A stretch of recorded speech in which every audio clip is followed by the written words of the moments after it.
Go and join the group that looks most like you.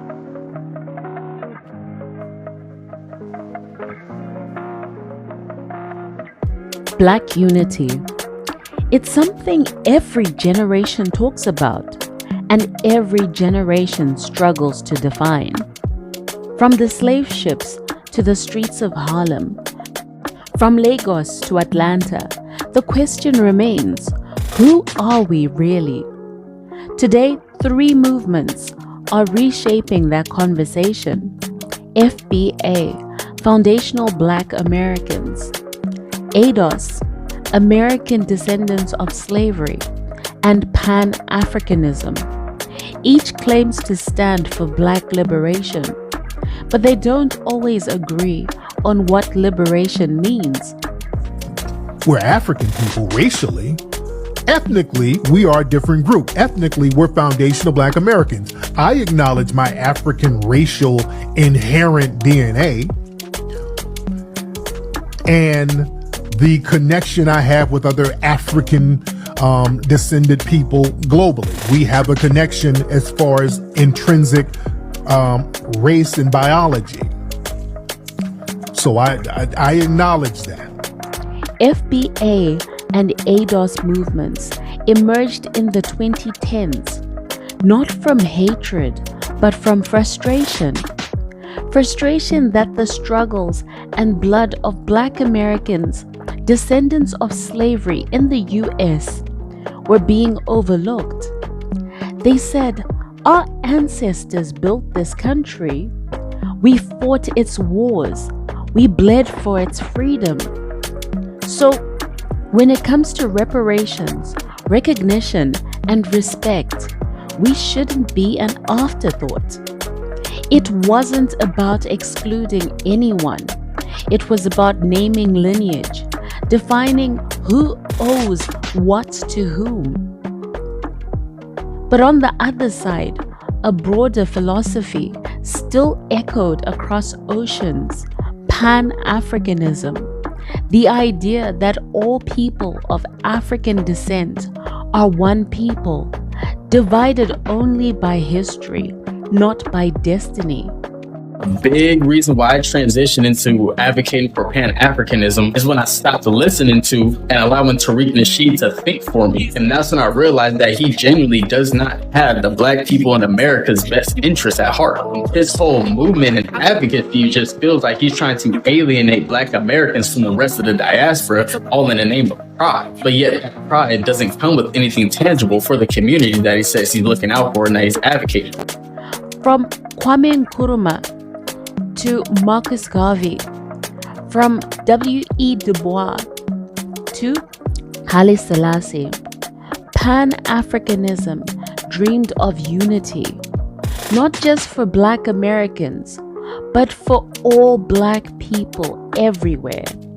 So where did the split begin? When ADOS, the American Descendants of Slavery movement, began trending, it hit a nerve. Led by voices like Yvette Carnell and Antonio Moore, it demanded that reparations and Black policy in the United States focus solely on the descendants of enslaved Africans in America. The argument was clear.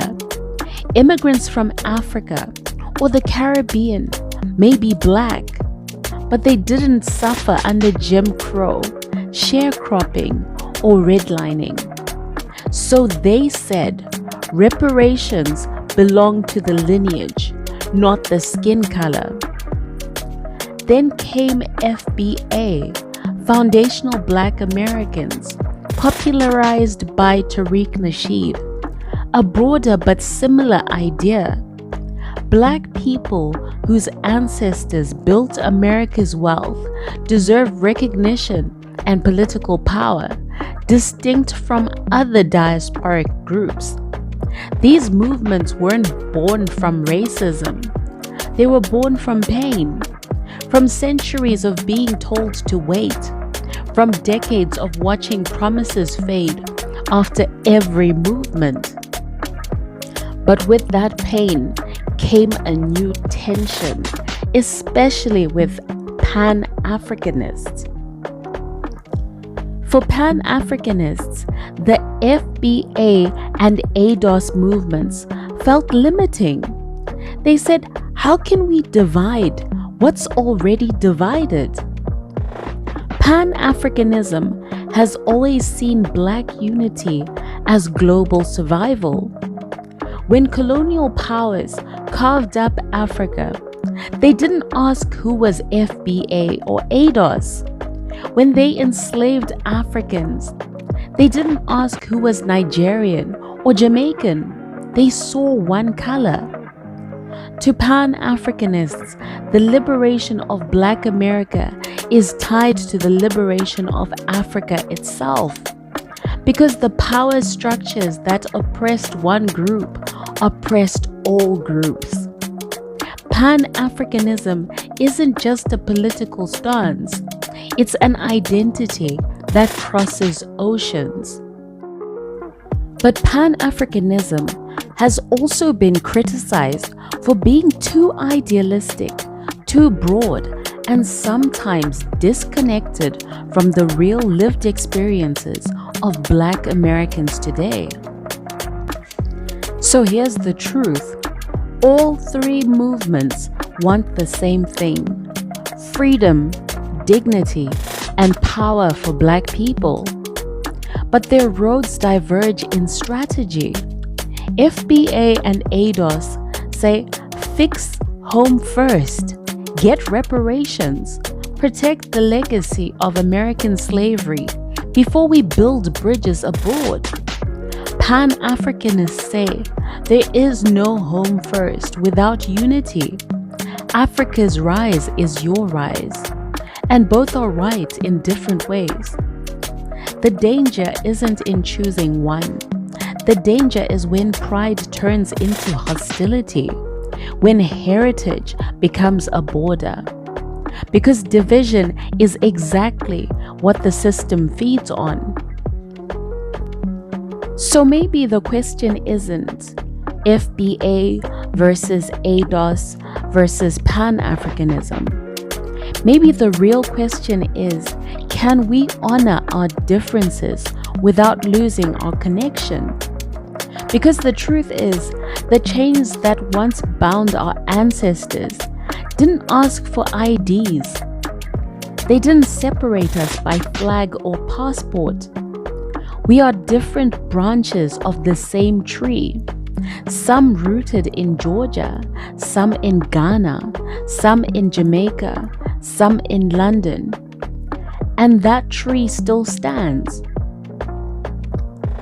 Black unity isn't about one label winning. It's about understanding that no matter where we are, from the hood to the motherland, the struggle, the rhythm, the soul, and the vision are one. If this made you think differently, please hit like, share, and subscribe, because on this channel, we don't just talk about culture, we try to connect with it.